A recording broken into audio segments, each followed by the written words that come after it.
আজকে আমি পড়াবো কনজেনিটাল হার্ট ডিফেক্টসের যে দুটো ভাগ আছে, cyanotic defects heart defects and acyanotic heart defects. আজকে পড়াচ্ছি acyanotic heart defects. Acyanotic heart defects কি না, acyanotic heart defects are a group of congenital heart defects where the blood has the normal level of oxygenation. মানে ব্লাডের মধ্যে যে oxygen লেভেলটা রয়েছে সেটা কি হচ্ছে, নর্মাল থাকছে। Meaning the blood is not deoxygenated, মানে ব্লাডটা ডিঅক্সিনেটেড নয়। অ্যাসাইনোটিক মিনস উইদাউট সায়ানোসিস, মানে এখানে কোনো রকম সায়ানোসিস হচ্ছে না। সায়ানোটিক হার্ট ডিফেক্টসের ক্ষেত্রে কিন্তু সায়ানোসিস হচ্ছিল, কিন্তু অ্যাসাইনোটিক হার্ট ডিফেক্টসের ক্ষেত্রে কিন্তু সায়ানোসিস হচ্ছে না।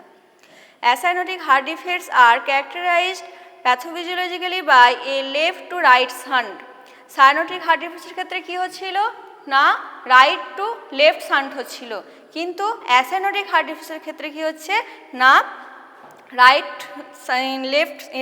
লেফট টু রাইট শান্ট হচ্ছে, which causes pulmonary hypertension and right heart hypertrophy. এবার অ্যাসাইনোটিক যে হার্ট ডিফেক্টসটা রয়েছে এর অনেকগুলো টাইপস রয়েছে, যেমন arterial septal defect, ventricular septal defect, patent ductus arteriosus, aortic stenosis, pulmonary stenosis and coarctation of the aorta. এগুলো হচ্ছে মোট 6টা টাইপস রয়েছে। এবার 6টা টাইপসের মধ্যে ফার্স্ট আসছে arterial septal defect.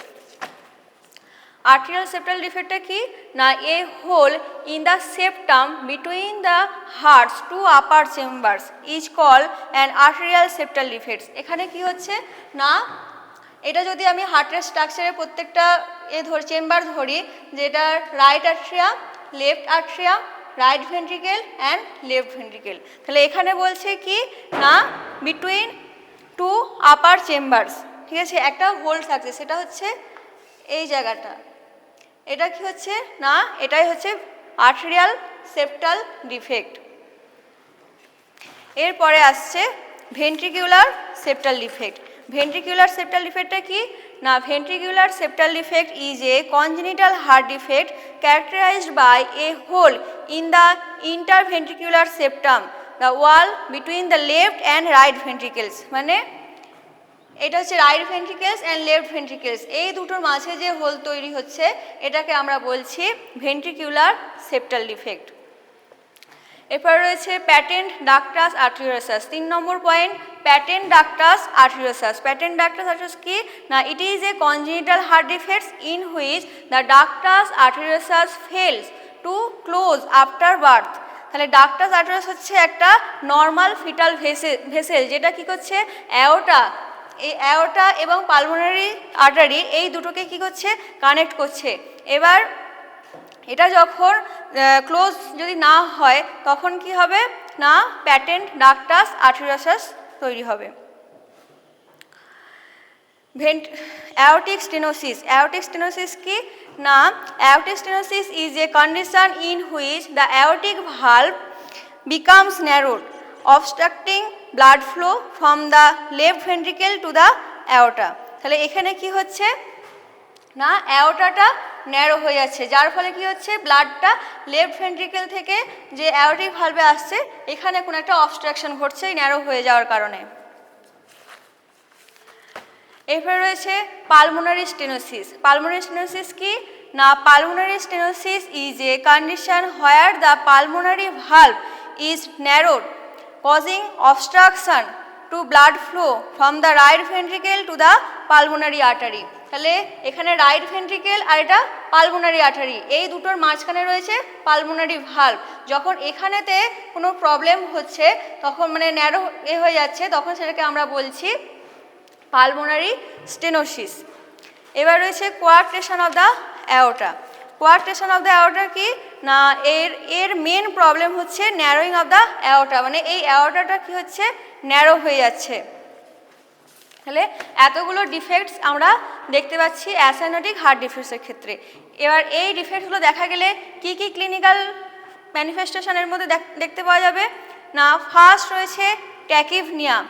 Tachypnoea, then রয়েছে poor feeding and easy fatigue, মানে baby stop feeding frequently. Then রয়েছে ফেলিওর টু থ্রাইভ, মানে পুয়ার ওয়েট গেন বা গ্রোথ রিটার্ডেশন হচ্ছে, recurrent respiratory infection, heart murmur sound and cardiomegaly. Then এছাড়া রয়েছে diagnostic evaluation of the acyanotic heart defects. Diagnostic evaluation কি না, history taking, physical evaluation অনেক রকম করা যায় ডায়াগনস্টিকের মধ্যে। ফার্স্ট আসছে হিস্ট্রি টেকিং। হিস্ট্রি টেকিং কী কী নেব না, তার পুয়ার ফিডিং হচ্ছে কি না, বা ফিডিং করতে গেলে তার ডিফিকাল্টি কোনো প্রবলেম হচ্ছে কি না, স্পেশালি কাদের ক্ষেত্রে দেখব না, ইনফ্যান্টসদের ক্ষেত্রে আমরা এটা দেখব। দেন হচ্ছে poor weight gain. Poor weight gain মানে যদি সে খেতে না পারে বা তার ডিফিকাল্টি হয় ফিডিংয়ের ক্ষেত্রে, তাহলে তার ওয়েট গেনটাও কী হবে, ঠিকঠাকভাবে হবে না।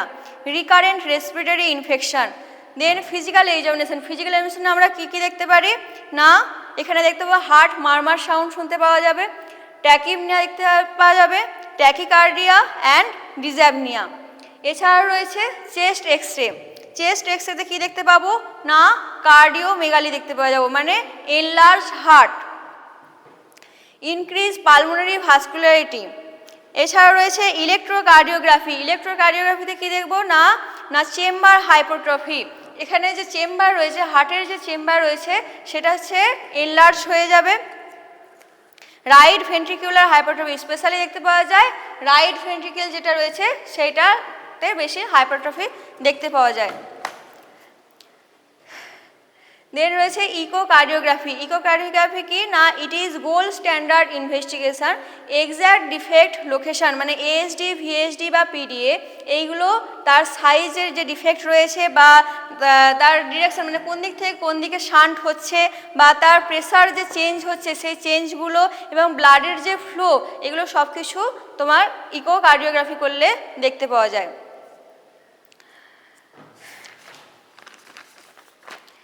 দেন রয়েছে medical management of acyanotic congenital heart defects. First রয়েছে ডাইউরেটিক্স। কী কী ডাইউরেটিক্সের মধ্যে কী দেওয়া যেতে পারে না, ফুরোসেমাইড।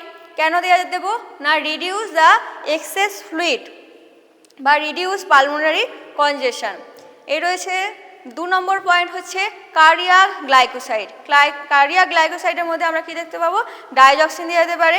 সেটা কি না, increase cardiac contractility and improve cardiac output. Then রয়েছে এসিই ইনহিবিটার্স। সেই ক্ষেত্রে আমরা কি দিতে পারি না, ক্যাপটোপিল দেওয়া যেতে পারে। কী জন্য দেব না, reduce afterload. Oxygen therapy. Oxygen therapy কী দেব না, provide oxygen if hypoxia or respiratory distress present. এছাড়া নিউট্রিশনাল ম্যানেজমেন্ট, যেহেতু তার পুয়ার ওয়েট গেন হচ্ছে বা ডিফিকাল্টি ফিডিং হচ্ছে, সেই ক্ষেত্রে আমরা কিন্তু তার নিউট্রিশনাল ম্যানেজমেন্ট আমরা অবশ্যই করব।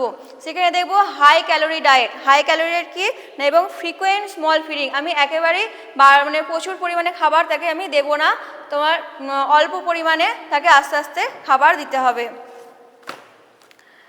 দেন হচ্ছে ফ্লুইড ম্যানেজমেন্ট। সিভিয়ার কেসের ক্ষেত্রে কিন্তু আমাকে ফ্লুইড রেস্ট্রিকশন করতে হবে, স্ট্রিক্ট ইনপুট আউটপুট মনিটরিং করতে হবে। It helps to reduce pulmonary overload. এছাড়াও রয়েছে ইনফেকশন প্রিভেনশন। ইনফেকশন প্রিভেন্টের জন্য আমরা কী কী করতে পারি না, মেনটেন প্রপার হাইজিন, যেমন হচ্ছে হ্যান্ড হাইজিন করতে হবে। তারপরে হচ্ছে ইমিউনাইজেশন, মিসেলস, নিউমোনিয়া, এগুলো প্রিভেন্ট করার জন্য আমাকে ইমিউনাইজেশন ঠিকঠাক করে দিতে হবে। ওরাল হাইজিন মেনটেন করতে হবে। এছাড়া অ্যাভয়েড কোল্ড এক্সপোজার। ঠান্ডা যে জায়গা রয়েছে সেখানেতে আমি বাচ্চাকে নিয়ে যাব না, এবং dust free well ventilated room and regular cleaning করতে হবে যে রুমেতে সে বাচ্চাটা থাকছে।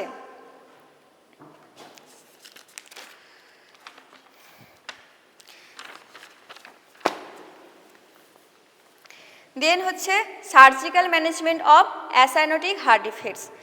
Surgery need when large defect বা সিভিয়ার সিমটমস বা হার্ট ফেলিওর, গ্রোথ ফেলিওর বা পালমোনারি হাইপারটেনশন রিস্ক। সেখানে কি রয়েছে, প্যাচ ক্লোজার মানে ওপেন হার্ট সার্জারি। সেখানে কি হয়, মেনলি ইউজ হয় কিসের ক্ষেত্রে না, ভিএসডি বা এএসডি। এখানে যে ভিএসডি রয়েছে বা এএসডির ক্ষেত্রে, এই ক্ষেত্রে কি করা হয়, এই প্যাচ ক্লোজার যেটা, এটা বেশি ইউজ হয়।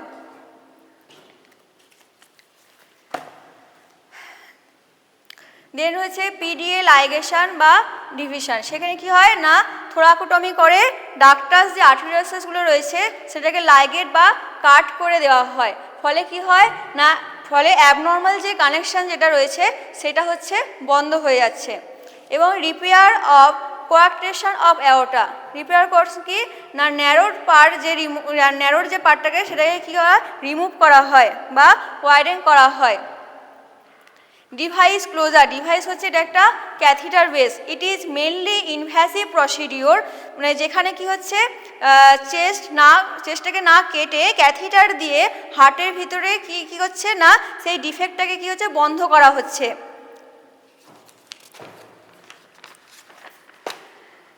দেন বেলুন অ্যাঞ্জিওপ্লাস্টি, বেলুন অ্যাঞ্জিওপ্লাস্টি কি না ক্যাথিটারের মুখে কি হয় একটা বেলুন লাগানো থাকে, সেটা কি হচ্ছে না ওই ন্যারো যে প্লেসটা দিয়ে ন্যারো প্লেসে দিয়ে কি হচ্ছে তাকে নিয়ে যাওয়া হচ্ছে এবং সেটাকে ইনফ্লেট করা হচ্ছে। ইনফ্লেট করার পরে কি হচ্ছে সেই ন্যারো অংশটাকে এক্সপ্যান্ড হয়ে যায়, এক্সপ্যান্ড হয়ে যাওয়ার পরে সেই বেলুনটা আবার কি হয় ডিফ্লেট করা হয়, করার পরে কি হচ্ছে ওই ক্যাথিটারটাকে বার করে নেওয়া হচ্ছে। বেশ, এরপরে রয়েছে nursing management of acyanotic heart defects. Nursing management আমরা কি করব, ফার্স্ট আমরা হিস্ট্রি টেকিং নেব, তার কি কি প্রবলেম হচ্ছে, তার ট্যাকিকার্ডিয়া হচ্ছে কিনা, ট্যাকিপনিয়া হচ্ছে কিনা বা ডিসঅ্যাপনিয়া হচ্ছে কিনা এইসবগুলো দেখব। তার আগে কোনো ফ্যামিলি হিস্ট্রি থেকে এরকম কোনো হয়েছে কিনা বা তার আগে এরকম কোনো আর অন্য কিছু প্রবলেম হয়েছে কিনা সেসব history, present history, past history সমস্ত কিছু তার নেব। নেওয়ার পরে তার কি লাং অসকালটেশন করব।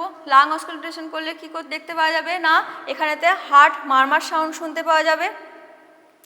এছাড়াও কি হচ্ছে না পালমোনারি ইডিমা বা কোন পালমোনারি কনজেশন হচ্ছে কিনা সেটা আমরা দেখব। আর এখানেতে কি হচ্ছে ফ্লুইড ম্যানেজমেন্টটা আমাদের অবশ্যই করতে হবে, ইউরিন আউটপুট চার্টটা আমাদের মেনটেন করতে হতে পারে এবং কি নিউট্রিশনাল ম্যানেজমেন্ট তাকে অবশ্যই করতে হবে। তার আগে এটা নিতে হবে যে বাচ্চা ঠিকঠাকভাবে খেতে পারছে কি না, তার পুয়ার ফিডিং হচ্ছে কিনা সেটা দেখতে হবে, তার ওয়েট গেন কোনো মানে ঠিকঠাকভাবে ওয়েট গেন হচ্ছে কিনা সেটা আমি দেখব। তো নিউট্রিশনাল ম্যানেজমেন্ট অবশ্যই করতে হবে। এছাড়াও কি হচ্ছে না ডক্টরস যে মেডিসিন দিচ্ছে অ্যাজ পার ডক্টরস অর্ডার্স তাকে যে মেডিসিনগুলো রয়েছে সেই মেডিসিনগুলো আমরা প্রোভাইড করব এবং তার সাইড এফেক্ট যার সম্পর্কে সমস্ত কিছু তার বাড়ির যে কেয়ার গিভার রয়েছে বা মাদার যে রয়েছে তাকে আমরা সমস্তটা জানাবো, হেলথ এডুকেশন দেবো সমস্ত এই ডিজিজ সম্পর্কে। এছাড়া হচ্ছে সাইকোলজিক্যাল সাপোর্টটা আমাদেরকে অবশ্যই দিতে হবে।